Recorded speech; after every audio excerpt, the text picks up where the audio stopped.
What's up mga kakuryente? Nandito na naman ang teacher nyo ng electrical.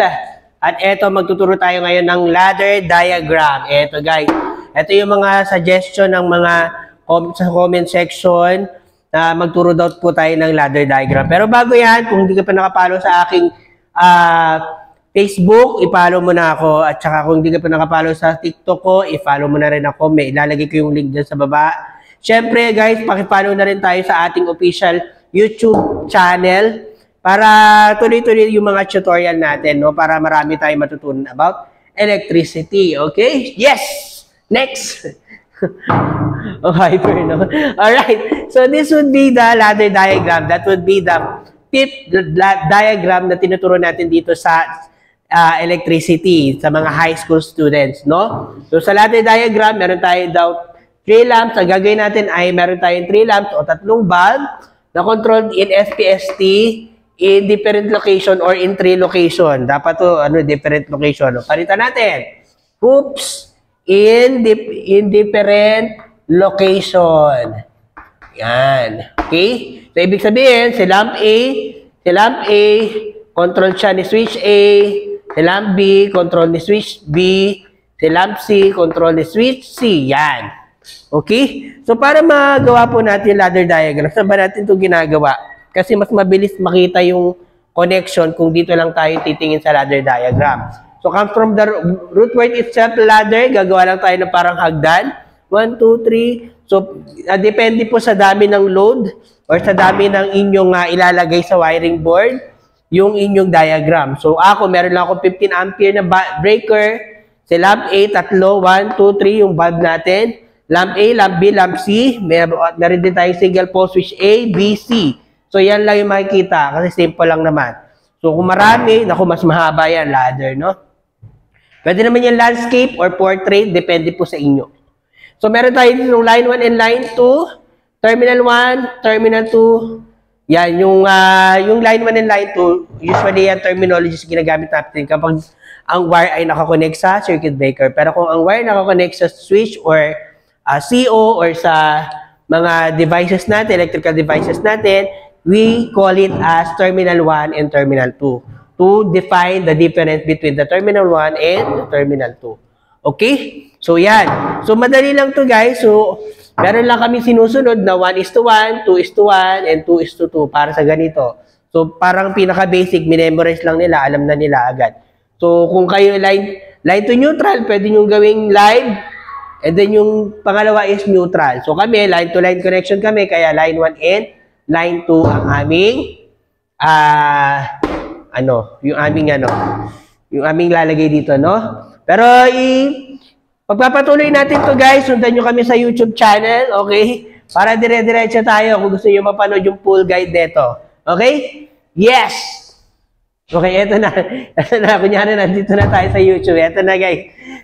So, yun, no? So, eto guys, mula sa line 1, pupunta lang tayo. Ang sabi ko dito, principle number 1, line 1 is connected to terminal 1 of the, terminal 1 of all the light bulb. So, automatic, lahat ng line 1, mula doon sa circuit breaker, yung line 1 ng circuit breaker, ilalagay po natin sa lahat ng terminal 1 ng light bulb. Asan yung light bulb natin? Ayan, guys, T1 ng light bulb A, T1, bulb B, yan, bulb C, yan. So, yan lang, i-connect mo lang yan. So, yan yung first.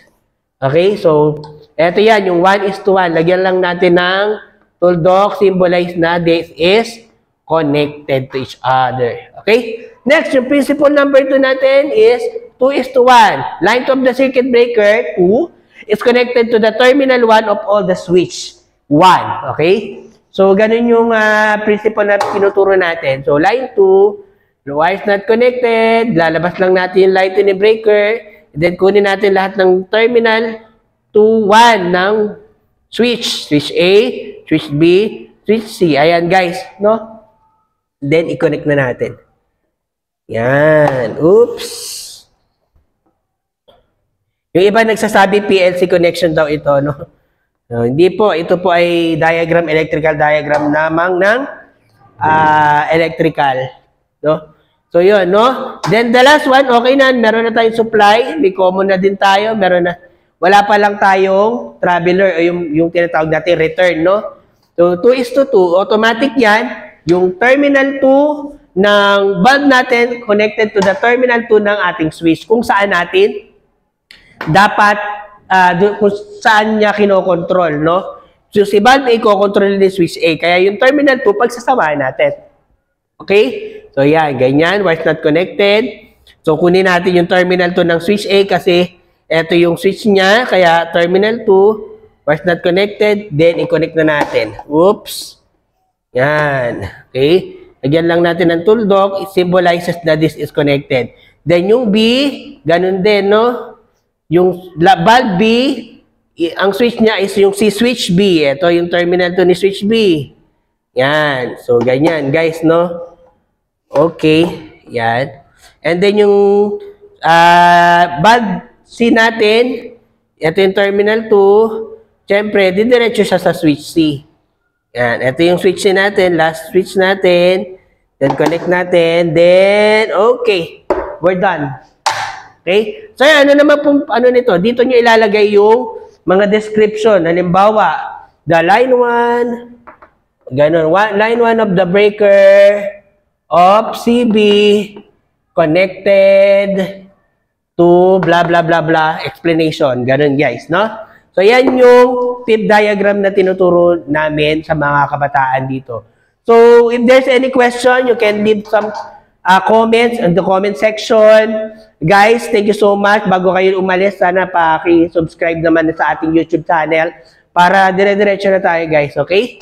Thank you so much and happy 29K followers sa Facebook. Yay! Alright. Thank you so much, guys. Goodbye!